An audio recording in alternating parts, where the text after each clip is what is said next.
copyrighted music off before we get demonetized. Besides, can't you see it's the dead of night? Well, it is. It's pitch black and about an hour before sunrise. Billy and I are... Where's Billy? Billy! Oh, here. I'm here. I'm just, trying to keep up. Oh, yeah, it's hard work out here on the ranch, but it's worth it. You gotta make something of yourself. Look at me. I was a boy like you once, working on this very ranch. And my daddy said if you work hard on this ranch, it'll make something of you. And do you know what it made me? What? A rancher, Billy, obviously. I work on a ranch. Are you following the plot here? I don't know. To be honest, I'm very tired. It's what time did you say it was? It's 4:30 in the morning. Oh, they have 4:30s in the morning? Who knew? All right, Billy. Now, here's why you're out here. Do you see those salt licks? They're like little white cubes. Oh, yeah, I see them right over... Now, don't eat them. They're not for you. Well, I wasn't going to eat them. That's disgusting. It might be tempting, but resist. Trust me. Mr. Finkel, have you eaten a salt cube before? I'm not on trial here, Billy. Now, there's about a dozen of these. I want you to lay them out across the pasture here. I put little wooden stakes on the ground right where they go. Oh, but it's so dark. Yeah, it usually is before sunrise. Best of luck to you. Oh, wait, Mr. Finkel. This is impossible. What's the problem? You didn't lick one, did you? No, that's not going to be a problem for me. Well, then what is it? I got places to be. Like back in bed. It's 4:30 in the morning for crying out loud. Well, it's dark, you see. How can I possibly find my way to where you want me to go? Don't you have a lantern? Oh, I don't think you gave me one. Oh, shish kebab, Billy. Here you go. Here's a lantern. Well, that's great, Mr. Finkel. Now I can see, but, what is it now, Billy? Well, I can't carry the lantern and the salt cubes at the same time. You're right. You can't. You know what I'm going to do? Oh, you're going to help me? Oh, something like that. I'll be right back. A few minutes later. You know, the longer I'm here, the more I think this ranch stuff just isn't for me. Long hours, early mornings, salt cubes, so small and cube-like, salty tasting. I wonder. Here, I'm here. I wasn't going to eat it, I promise. Are you okay? Oh, not really. Mr. Finkel has me out here working in the middle of the night. Not really the middle of the night. Sunrise is an hour or so. It's more the end of the night.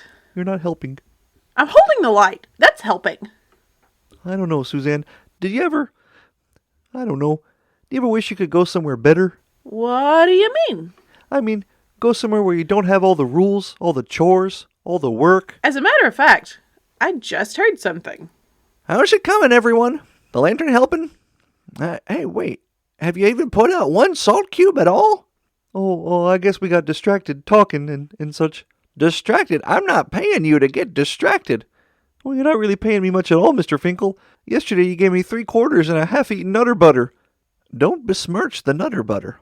Now get back to work, both of you, please. Grandpa Finkel, we need to talk. Oh boy, here we go. I don't know how much you know about the Codrick and Benio farm 10 miles from here. I know of it. Weirdos they are. I suspect they're French. Well, I just found out they've got 2 sons and a daughter, all around mine and Billy's age, and none of them have to do any work. Oh, is that so? It is. They never have to go out. They never get dirty. They never have to get up before sunrise or work after sunset. So what do they do all day? Nothing, I guess. They just sit around. Oh, I see. Well, that's for them. I can't control what happens over there, but on this ranch, we work. On this ranch, you're expected to serve. But no one over there has to. They have robots and computers and AI. Yeah, maybe we could program a robot to deliver the salt. We could even give it a little light. Billy and Suzanne, I'm disappointed in you. Don't you realize that getting out there and working, even when no one else does, is precisely what makes you special? Huh? All right. Sit down. See, it's like what Jesus said about salt and light. Do you remember what he said? I can't say that I do. It's in his Sermon on the Mount. Jesus said that his people are the salt of the earth. Now what is salt good for? It gives things flavor. Exactly. God's people are his little pockets of heaven existing down here in this old sinful world. We're supposed to be like the salt cubes that we put out for the cows. The whole rest of the world is sour and bitter, but we're salty. And I mean that in a good way. We're set apart. We're made holy by God. But that means we have to act holy. We have to do holy things. And if we don't, if we're just like the rest of the world, well, we won't be salty anymore. And what happens to salt when it's not salty anymore? What do we do with it? Oh, I know this. You throw it under the road when it's icy out. Bingo! Salt that's not salty becomes no good except to be trampled on. That's not what Jesus wants of us. He wants us to shine the light of the gospel into the world. I thought we were talking about salt. It's a double whammy metaphor. Light is needed when it's dark, because without it, we'd all just be bumping into each other and falling into pits. We need light to see the right way to go. Jesus says we have a light given to us by the Lord, and it's up to us to let that light shine by doing good works for the Lord. And when you do, others will see it, and they'll be drawn to it, stepping out of the darkness and into the light. Now, it's not always easy to be the kind of salt and light that God wants us to be. We're tempted all the time to be more and more like the world. But we've got to resist that temptation and live like Jesus. When people saw him, they knew right away how special he was. Why? Not because he looked any different than anybody else, but because he acted different. He talked different. He went about doing good when the easy thing to do would be to do nothing at all. And now Jesus is gone, ascended up into heaven. But we're still here. People can't see Jesus anymore, but they can see us. So it's up to us to walk in his steps and to be the salt and the light that he wants us to be. Yeah. Okay, Grandpa. I get what you're saying. Don't you, Billy? Well, good. Now listen, it's almost morning, and we've got to get these salt cubes laid out. So let's hurry up and get back to work, okay? You bet. No. What was that, Billy? I didn't hear you. Oh, I said no. I don't want to do this anymore. I think I want to leave. Leave? Oh, but you still got a whole nother day left before your time here is done.